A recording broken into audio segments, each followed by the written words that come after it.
स्वागत आहे मित्रांनो एका नवीन व्हिडिओमध्ये। मी बरेच दिवसांनी दिसलं आणि योगायोग बघा ना, मला पण टाईम भेटत नव्हता आणि काल राहुलचा फोन आला होता मला चला सिंहगडला जाऊ आणि आज रविवार असल्यामुळे टाईम भेटला। कामामुळे काही टाईम भेटत नव्हता मला, तर आम्ही आता चाललो सिंहगडला ब्लॉग बनवायला। तर चला भेटूया। तर मित्रांनो आम्ही आता पोहोचलेलो आहे सिंहगड पायथ्याला। तर मित्रांनो एक पावती माझ्याकडे तुम्ही पाहू शकता, मला माहीत नाही तुम्हाला दिसते की नाही।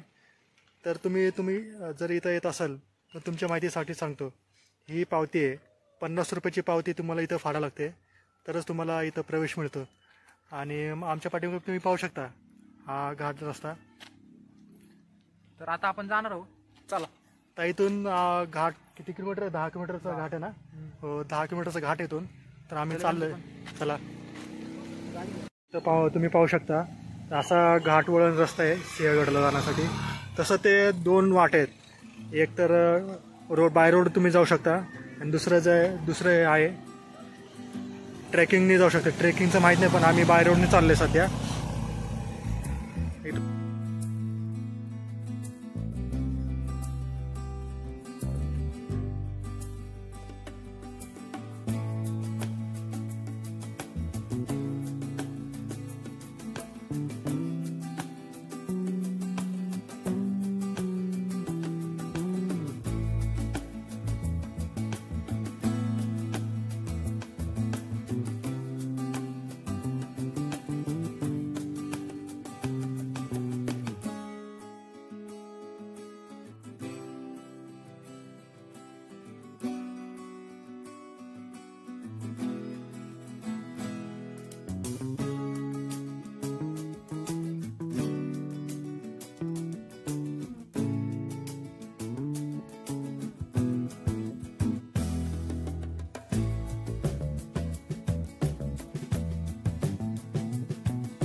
सिंहगड किल्ल्यावर तर पाहू शकता तुम्ही अशा प्रकारे इथं पार्किंग असते 2 व्हीलरसाठी आणि इथं 4 व्हीलरसाठी।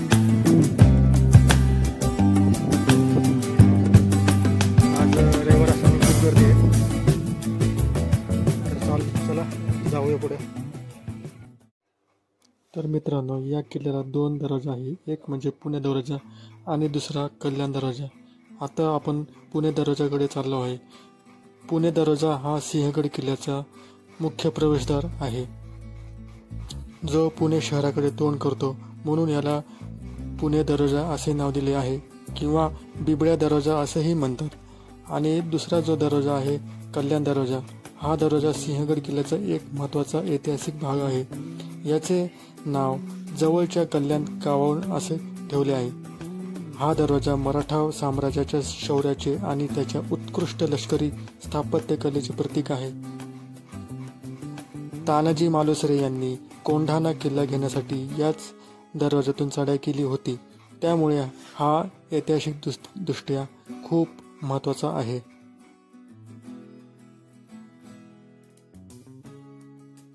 कल्याण दरवाजाच्या थोडे पुढे गेल्यानंतर उजव्या बाजूला दारुगोळ्याचे कोठार आपल्याला पाहायला मिळते।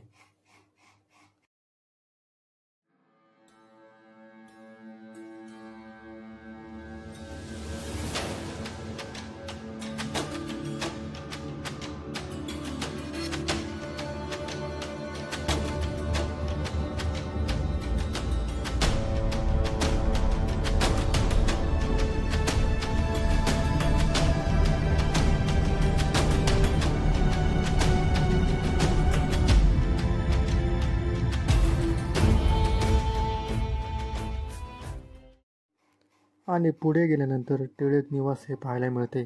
टिळक निवास हे पुण्याजवळच्या सिंहगड किल्ल्यावर असलेले एक ऐतिहासिक महत्त्वाचे ठिकाण आहे. लोकमान्य बाळ गंगाधर टिळक हे स्वातंत्र्य सैनिक आणि राष्ट्रवादी नेते होते आणि ते अनेकदा सिंहगड किल्ल्यावर विश्रांतीसाठी आणि चिंतनासाठी येत असत. त्यांनी हे ठिकाण त्यांच्या वास्तव्यासाठी निवडले होते. टिळक निवास हे एक साधे पण आकर्षक दगडी बांधकाम आहे. हे ठिकाण सिंहगडाच्या मुख्य प्रवेशद्वारापासून थोडेसे चालत गेल्यास लागते.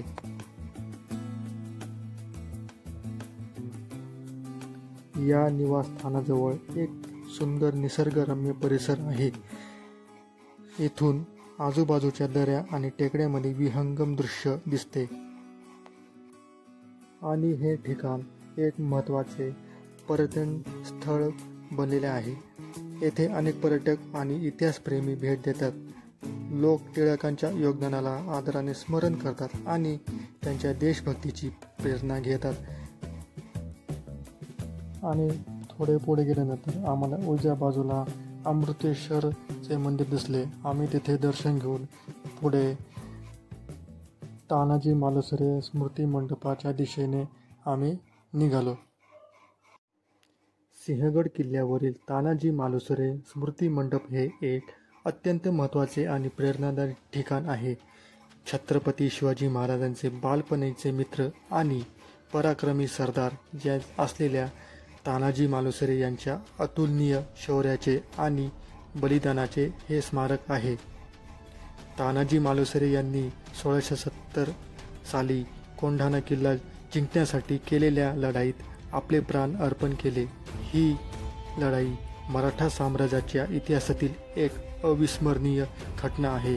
तानाजी मालुसरे आपल्या मुलांच्या लग्नाची तयारी सोडून आधी लगीन कोंढाण्याचं मग माझ्या रायबाचं असे म्हणत कोंढाणा किल्ला जिंकण्यासाठी गेले होते.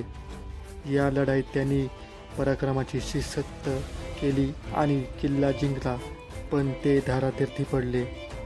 त्यांच्या बलिदानानंतरच शिवाजी महाराजांनी गड आला पण सिंह गेला हे प्रसिद्ध उद्गार काढले. तानाजी मालुसरे स्मृती मंडप सिंहगड किल्ल्यावर आहे. हे ठिकाण तानाजी मालुसरे यांनी लढाई ज्या ठिकाणी आपले प्राण दिले त्या ठिकाणी आहे.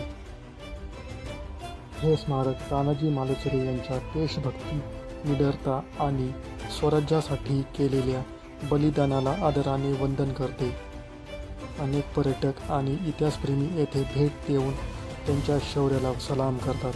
हे ठिकाण आपल्या इतिहासाची आठवण करून देते आणि प्रेरणा देते की देशासाठी त्याग करणे किती महत्त्वाचे आहे.